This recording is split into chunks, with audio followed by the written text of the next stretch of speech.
Good evening, class. We are back with another video. For this video, we will be discussing Division 6, which will be the largest division that we will be taking off. So if you have any questions or concerns, please feel free to let me know immediately. That way I can help you through this as much as possible. Division 6 will be split up into two divisions. So it will be Division 6A and Division 6B. Right now, we will be going over the items on our Division 6A scope of work, which is your white sheets that should have been picked up. It is 2 pages or front and back, depending on how you have yours printed. Again, this is a very meaty division just because it is covering wood, plastics, and composites. And as most of you know, your residential housing structures are mostly, 2x4 and 2x6 studs. So that makes up the majority of your shell of your house, if you will. So just kind of bear with me. I will go through this as thoroughly and as clearly and as quickly as possible. Again, if you have any questions, there is the division takeoff guide that was provided to you that kind of lays out everything that you will be taking off in your division. Again, this is a general guide, so some of the things that are on the takeoff we won't necessarily be covering. So just kind of follow along in this video as much as you can to kind of keep you on track with what we are taking off. Okay, so let's get right into it.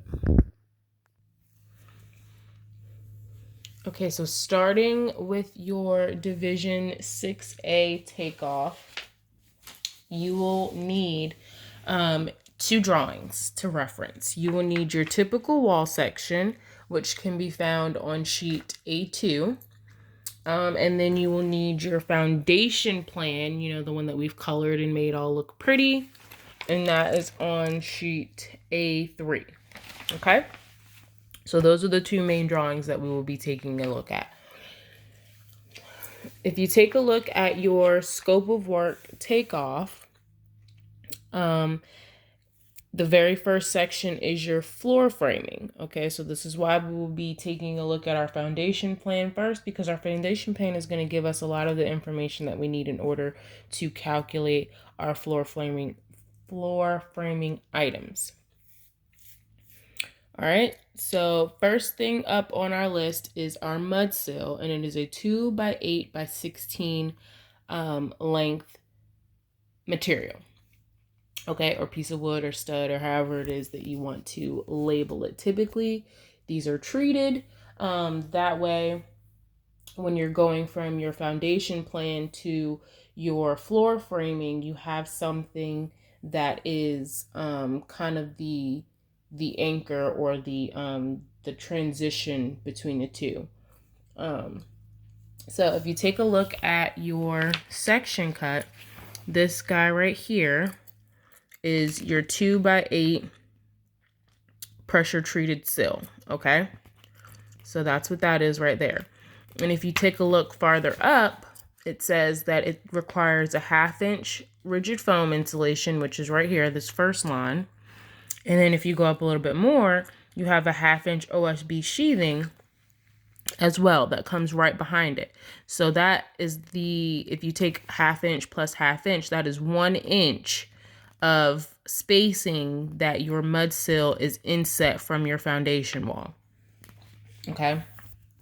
I know on the takeoff sheet, it specifies that it sits a 1/2 inch from the edge of your brick line.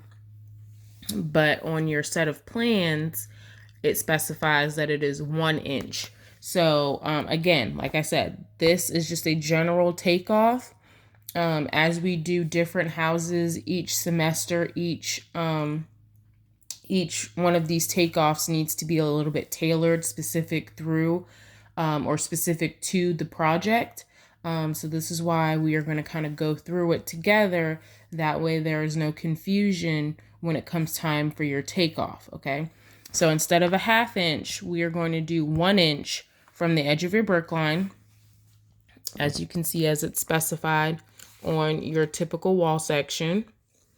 So you need to make sure that when you're looking at your foundation plan, okay, and we're just going to look at this line here, this box here. You want to take off 1 inch from the edge of your brick line for all of your full length pieces,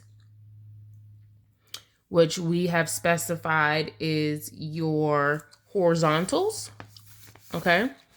And then you want to take off 1 inch plus an additional 7 1/4 inches for your short sides. Now, I know you all are probably thinking, why 1 inch plus an additional 7 1/4 inches?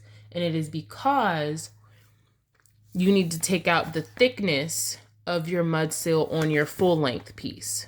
Okay, so not only does it inset 1 inch from your brick line, but you also need to subtract out the 7 1/4 inches thick of your mud sill for your full length piece.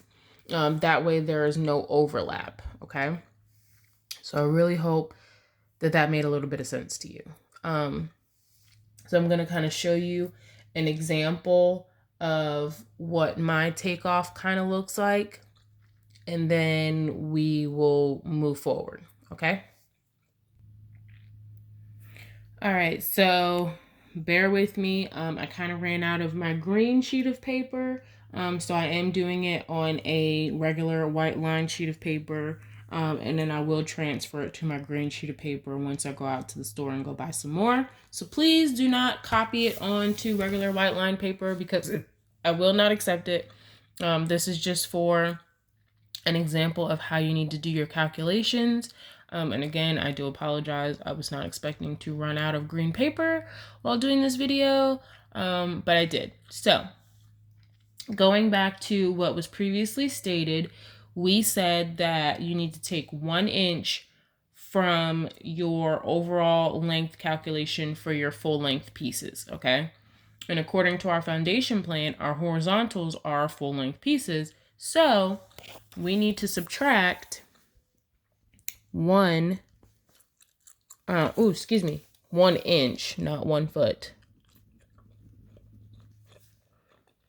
which is 0.08 feet minus 0.08 feet from both sides. So 1 inch from this side and 1 inch from this side, okay, from our brick line.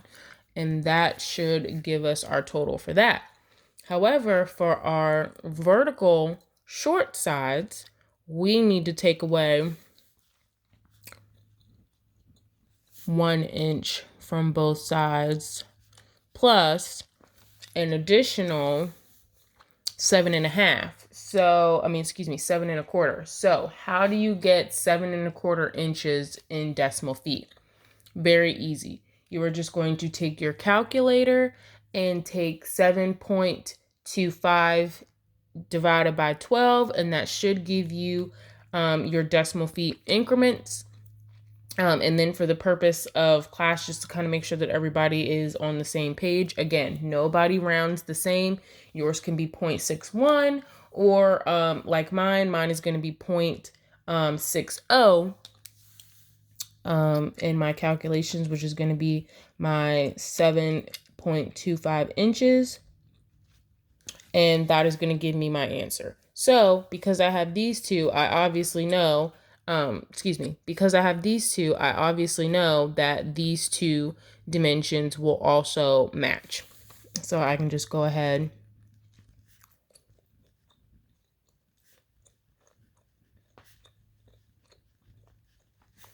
and also do not do this in pen. Please do it in pencil. This is just for example purposes. So I'm going to pause this and then I'll be back with my answers.